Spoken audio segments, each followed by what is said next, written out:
welcome to our second review of the evening. It is Heavy Fire Red Shadow. This is the latest game in the maybe surprisingly long-lived Heavy Fire series. Um, for those who don't know, this is probably Mastiff Games' bread and butter. There's been like 4 or 5 entries, if I'm remembering Mm. correctly.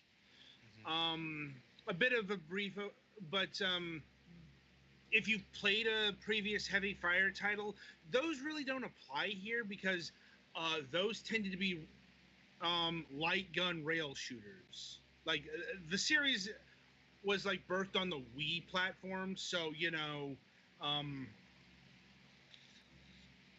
it Light gun operated like shooters ahoy. yeah, a light gun game because it was a light gun game. Um, like you can get some of the iterations on PC, but they really don't have that Wii functionality built in. Like, there's probably a way to hack it and all that stuff, but um, anyway, all that aside, this is a turret shooter. And I'm going to turn it over to Petty Fan because this game is currently out on the Xbox One and PlayStation 4. It has not been released for our usual review platform of PC, Steam. It is coming soon, but we do not know how soon. Like, not even Mastiff knows how soon that is. Mm. So, Petty Fan played the PlayStation 4 version, and, well, here is he to talk about the game itself. Well, honestly, I've not played any of the Red Fire games, or Heavy Fire rather, and like the plot that they give you, it's like something out of a what's his name? Splinter Cell guy. Tom Clancy. Yes, Tom Clancy, thank you. Yeah, if it's honestly like something out of one of his novels. Basically, this is a turret shooter instead of a railgun shooter. You basically North Korea has decided they're going to try and invade the US, and you set up on a beach in Guam, I believe, on a turret, and basically you need to kill all of the enemies.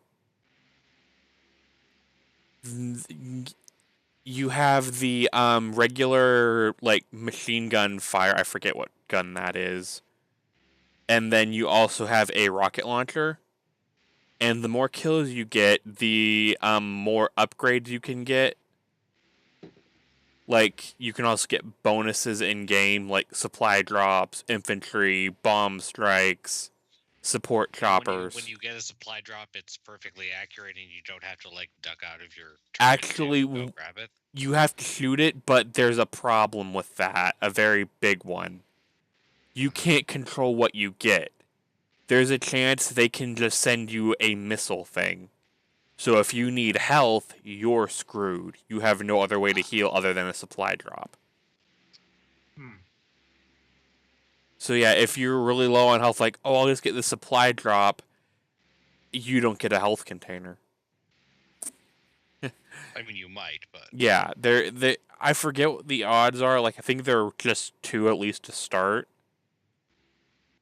But it's like you only get one supply drop, so well like every time the bar fills to the supply drop location basically, hmm, like it's a 5 stage bar, but you can select what part of that you want to use. So say you fill up 2 stages, you can get 2 supply drops if you don't want the infantry or what have you.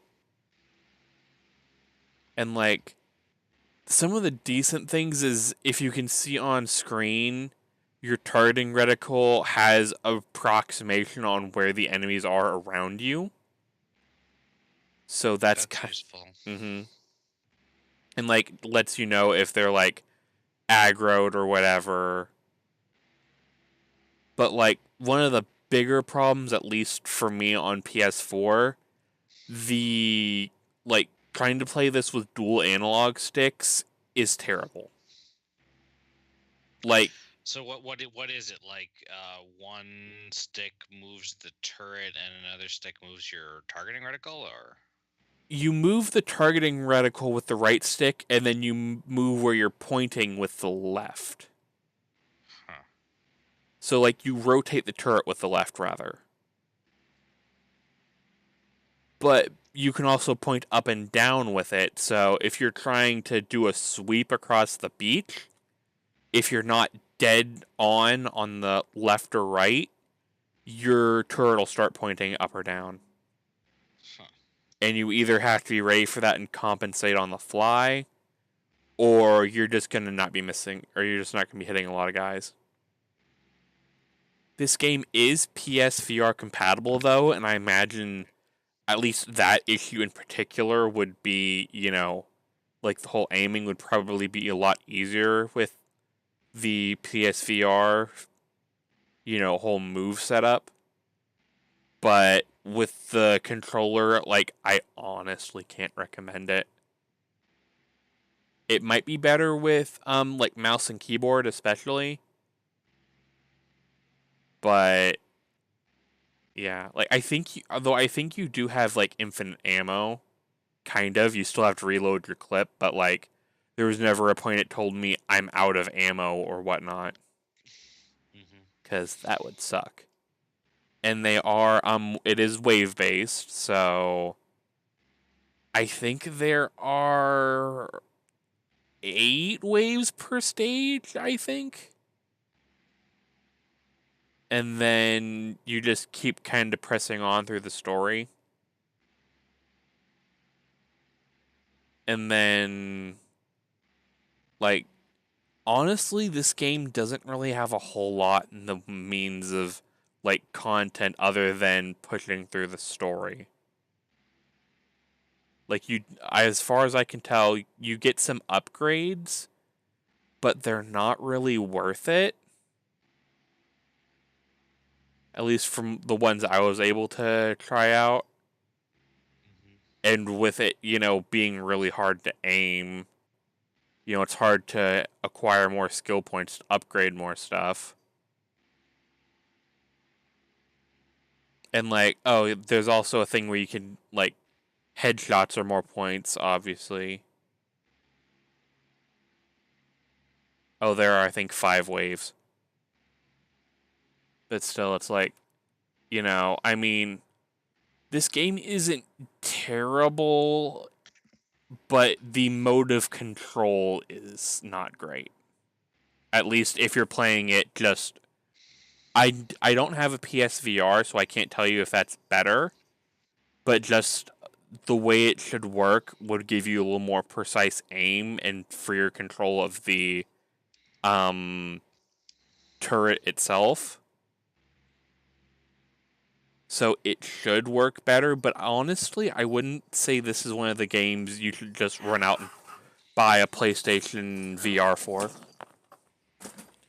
And, like, if you have one, it's fine. But, like, Adam, how much was this? I'm not exactly sure. It doesn't have a price list on Steam. Let me Uh, check the PlayStation Store here. yeah, because price Because would be a big, big factor on this one. because like the other Heavy Fire games, like on Steam, are $2, $3 here. Yeah. It's Of course, kind those are also Wii games, so um 1999. 1999. Ooh, yeah.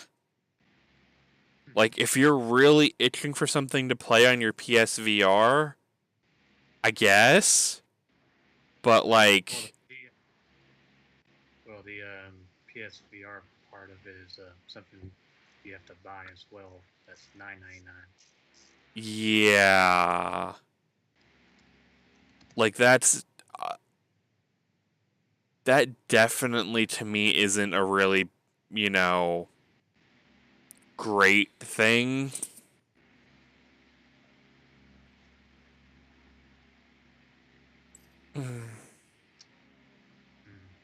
But yeah, all in all, it's like, I guess wait for the PC version.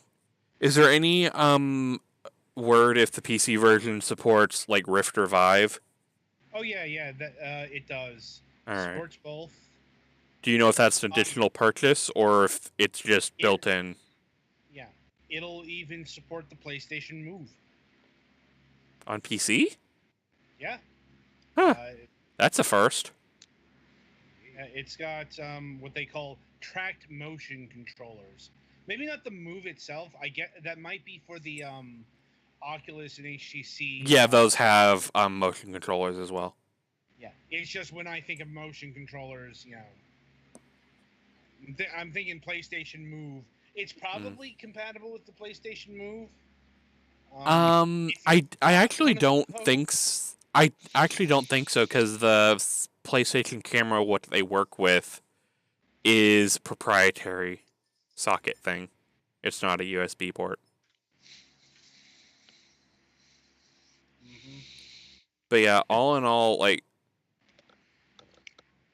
the controls are the biggest problem with this game, hands down. Like I've tried messing with the sensitivity. You know, nothing I can do, at least on the PS4 version, can make this control scheme, I guess, pleasurable? Like, I hate to use that word, but that's really what it comes down to. You know, it has some, like, interesting features, and, like, if I was really in the mood for, like, a turret-style shooter, if they fix the control issues on this, like, on PC, this might be fun. But again, a lot of this is predicated on an if, because the PC version kind of isn't out yet.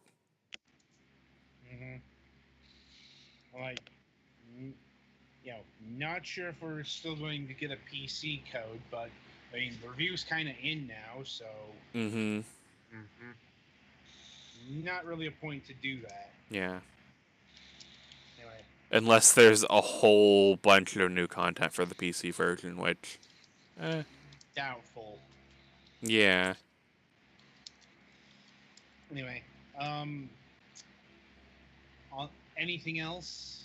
Not really.